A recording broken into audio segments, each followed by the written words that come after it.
Welcome to this episode of DMH Stallard's Private Wealth Podcast.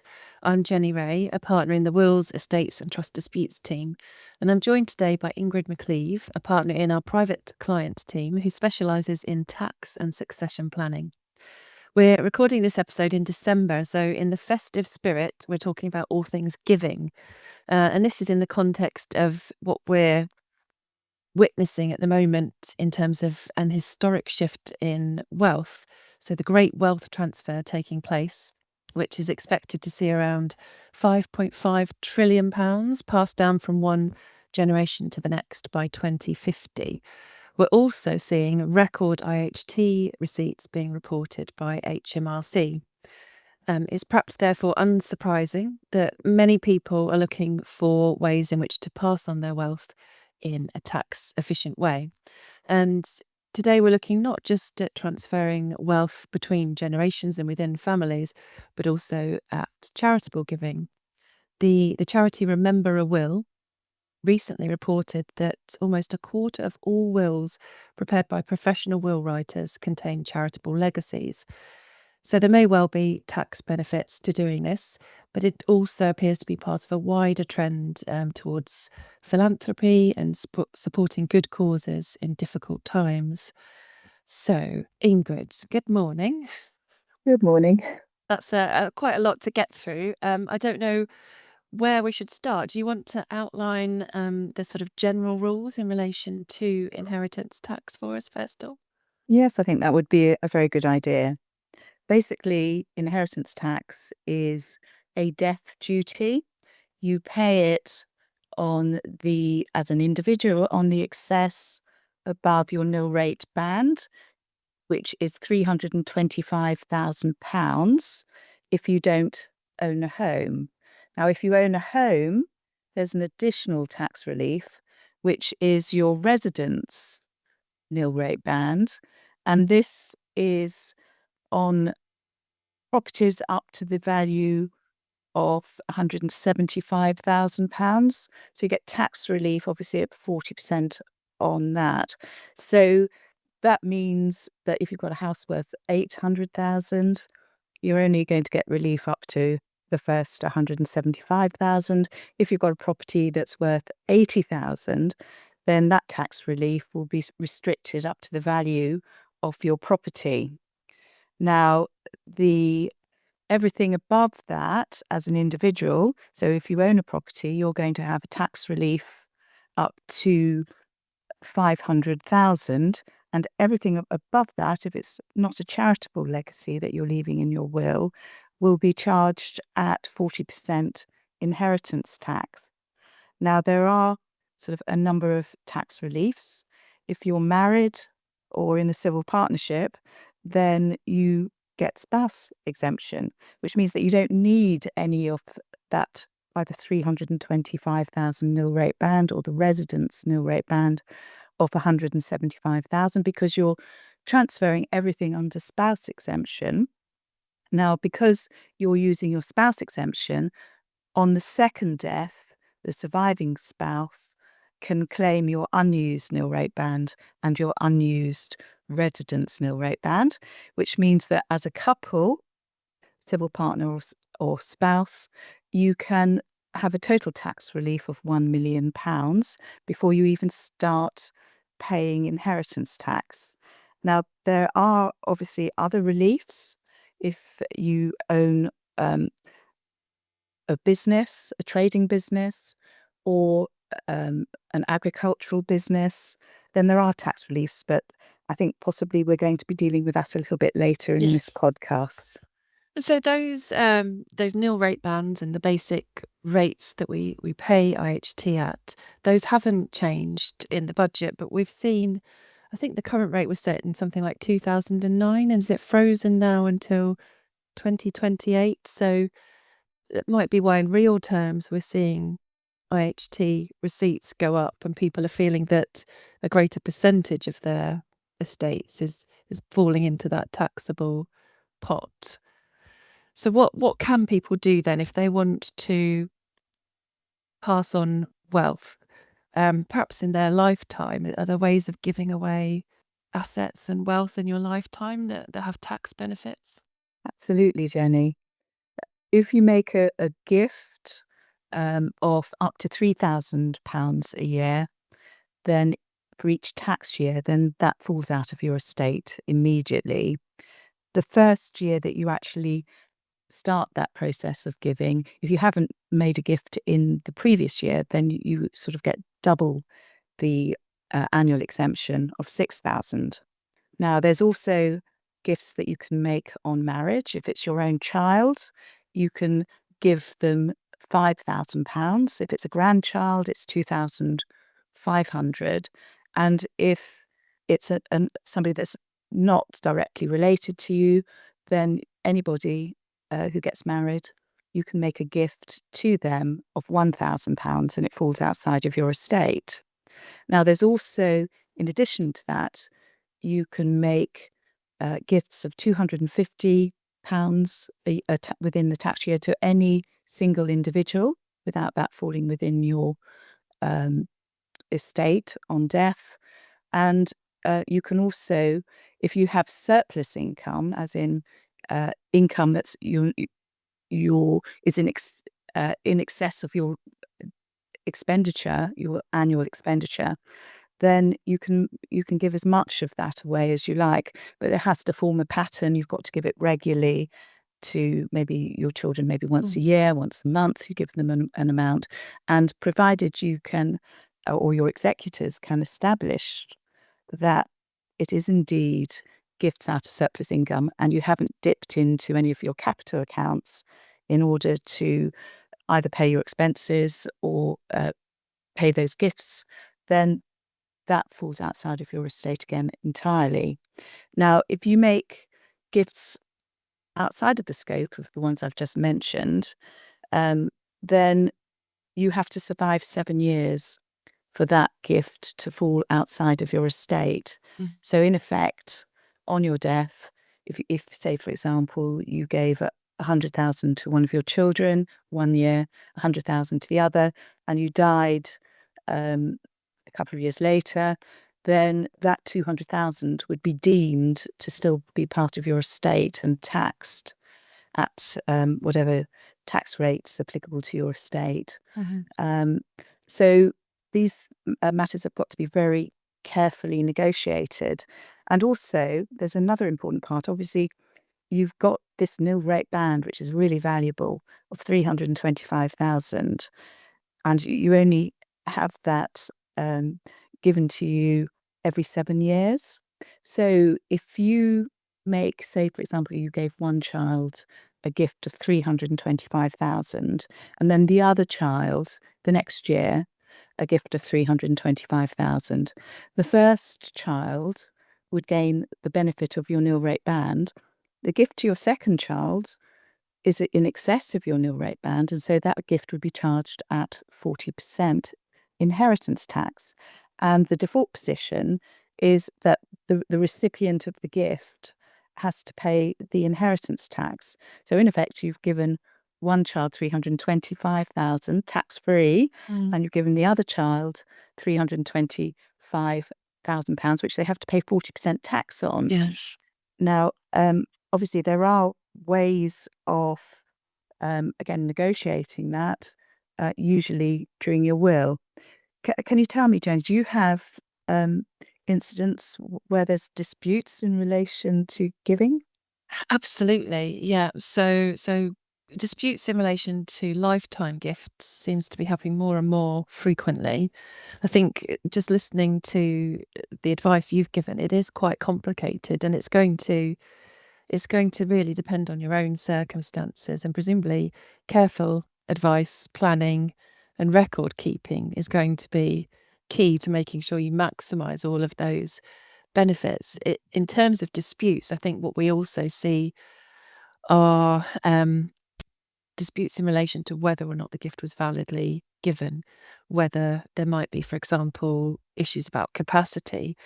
If somebody's got an LPA and the attorneys involved in the gift, in particular, people will be disputing whether or not the donor had capacity to give a gift. So I think, looking not only at the ways to maximise tax efficiency, but to make sure that you're giving an effective gift. I don't know if a client comes to you and they're giving a substantial gift, do you give particular advice about how to make sure that that will be recognised as a valid gift? Yes, I mean, obviously, it's this solicitor that's preparing the deed of gift. They're acting for the person who's actually making the gift. And you've got to be very careful that there's no duress, that they have mental capacity.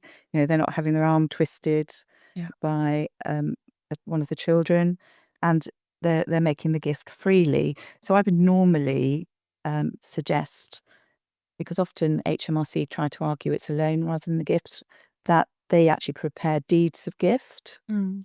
I mean, have you had any circumstances where, for example, there's been substantial gifts to children and one of them is having to pay tax on their gift and the other one isn't? Yeah, that does happen. I mean, as you say, you would, if it hasn't been already addressed in the will, then I would probably be sending them your way with the suggestion that they explore possible deed of variation or ways in which that that could be addressed post death. What about, um, I, I, I'm always very careful that the client's actually giving it away and that they're not sort of retaining any benefits. Absolutely, yes. I think the common situation we see is where people think it will be efficient to pass on their home before they die to their children, usually, but they remain living in the home, retaining that benefit, and then that has an implication, doesn't it, for the 7-year rule, because it won't start until the reservation of benefits been given up. Is that right? Yes, I mean the rule is, I mean, for example, if you have a home and you give it to your children because it might be worth a couple of million, you want to get rid of it, you survive the 7 years, but you're still living in it, then um, HMRC brought in some anti-avoidance legislation so that they basically ignore the gift. So it might be at the land registry in the title of the children, but for tax purposes, they will ensure that it is taxed as part of your estate. Now, there is a way round that, and I would advise a client that's wanting to do something like that, that they rent the property back at market value from the children Mm. and they get annual quotes from letting agents to ensure that they can substantiate the fact that it is a market value with HMRC once they've died. So Mm. often you've got to keep these records for Yes. several years so that your executors can access them. Mm.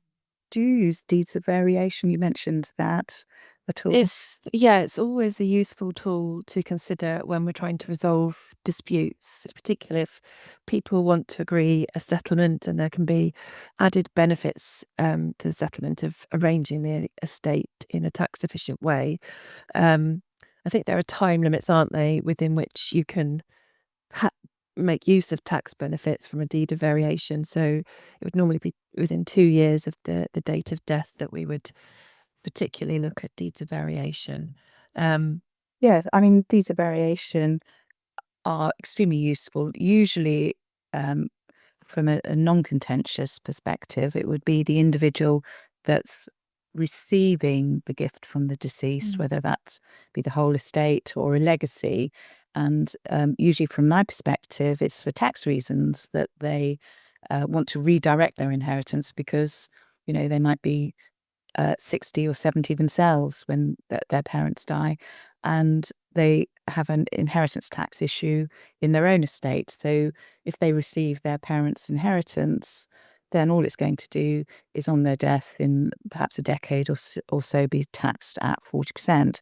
And parents are always looking at ways to help their children Yeah. or other beneficiaries. So they redirect that inheritance to um, their chosen beneficiary, usually children, and for capital gains tax purposes and for inheritance tax purposes, it's almost deemed that it's part of the will.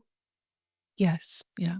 We haven't spoken much about wills, actually, so No. perhaps we could sort of explore that. So, in terms of wills, then, is there a way to maximise tax efficiency if you're passing wealth on to family members?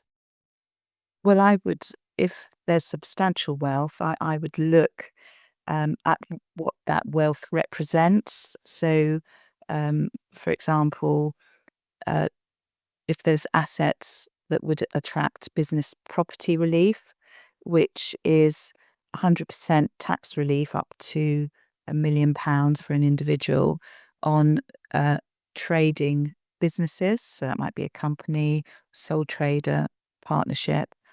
And we might want to put that into a separate business property relief trust so that people that know about the business um, can actually be the trustees of that trust or business. If it's a sole trading business, there's got to be obviously arrangements for succession planning so that it just doesn't stop on the death of the business owner, but that there's some continuity with the business in order to claim the relief.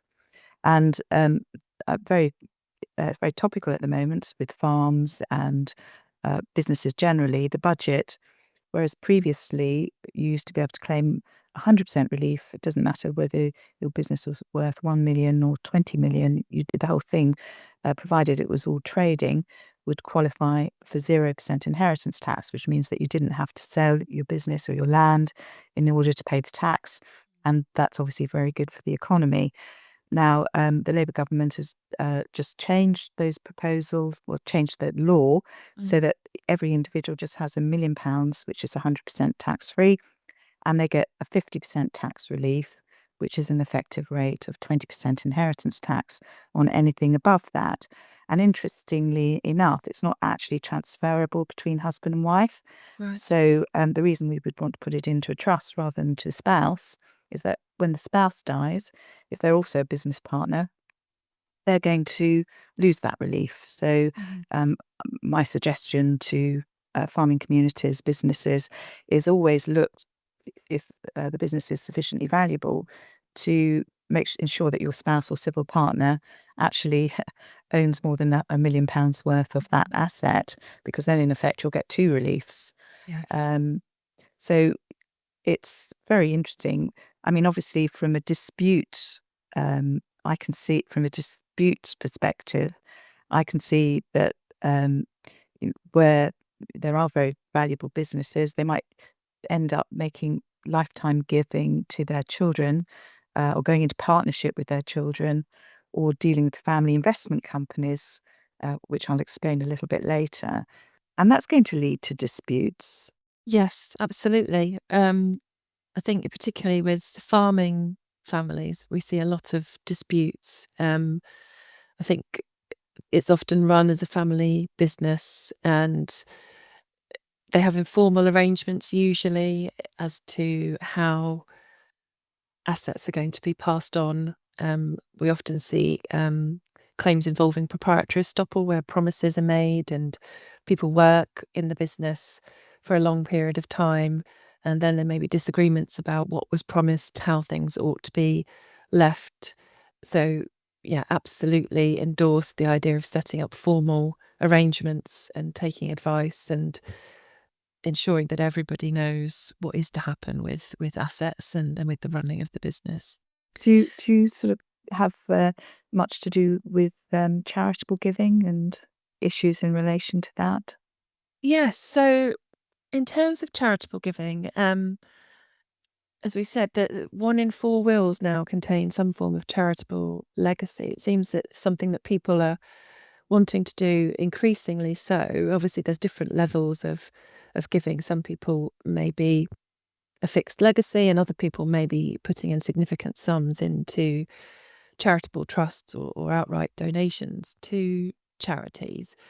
Um, is there a tax saving for people in doing that?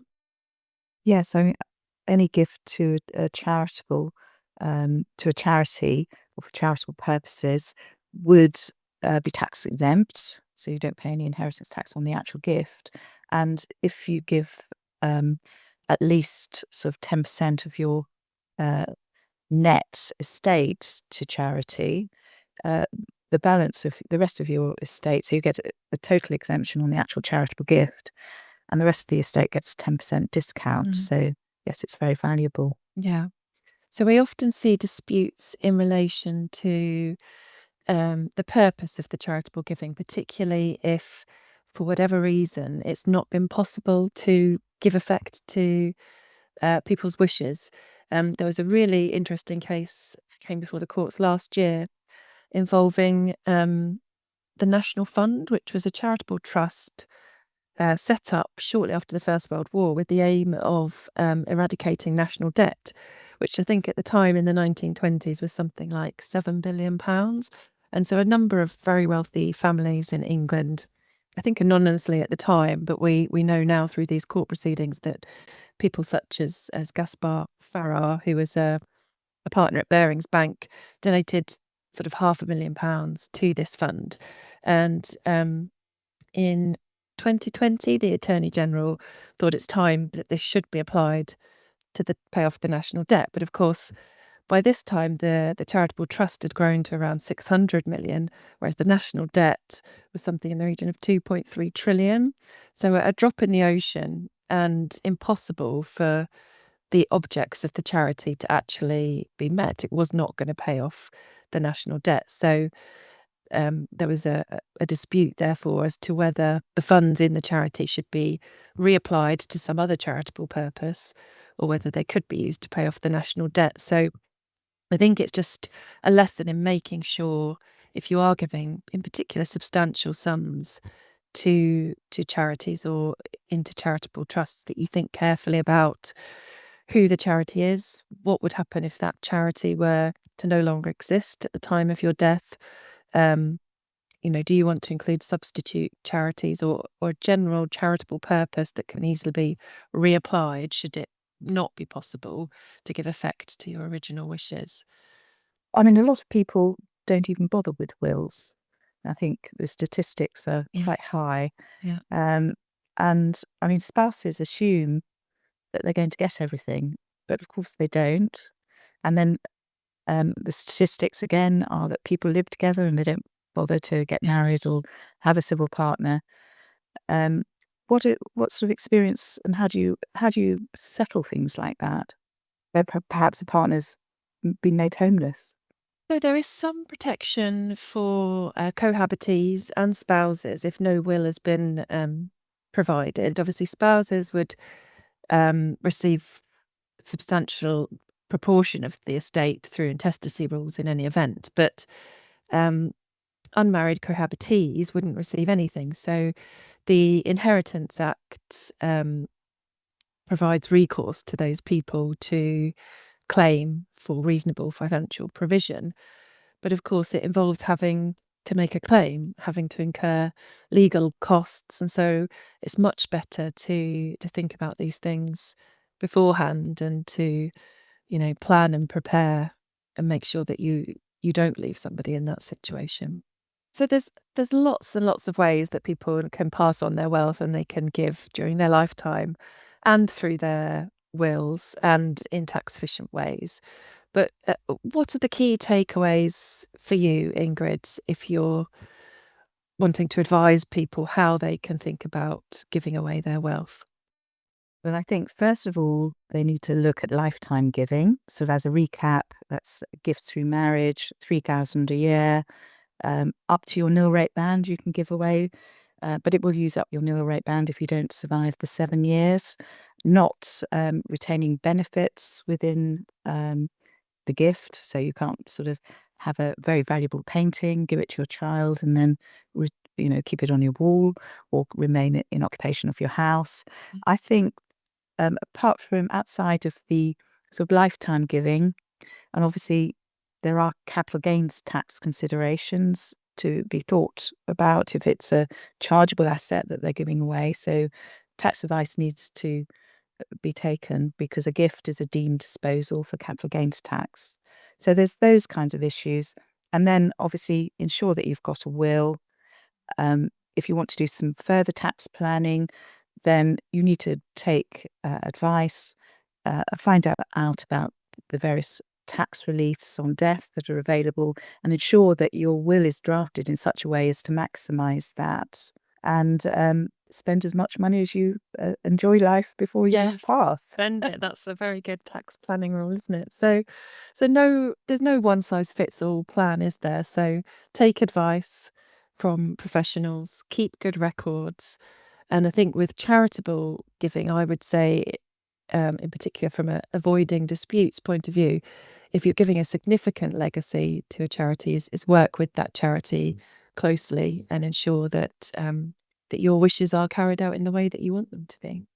So thank you for joining us on this episode of DMH Dillard's Private Wealth podcast. We'll be back for another episode of the podcast with advice on tax and succession planning. For more information and for details of the next podcast, visit our website dmhdillard.com.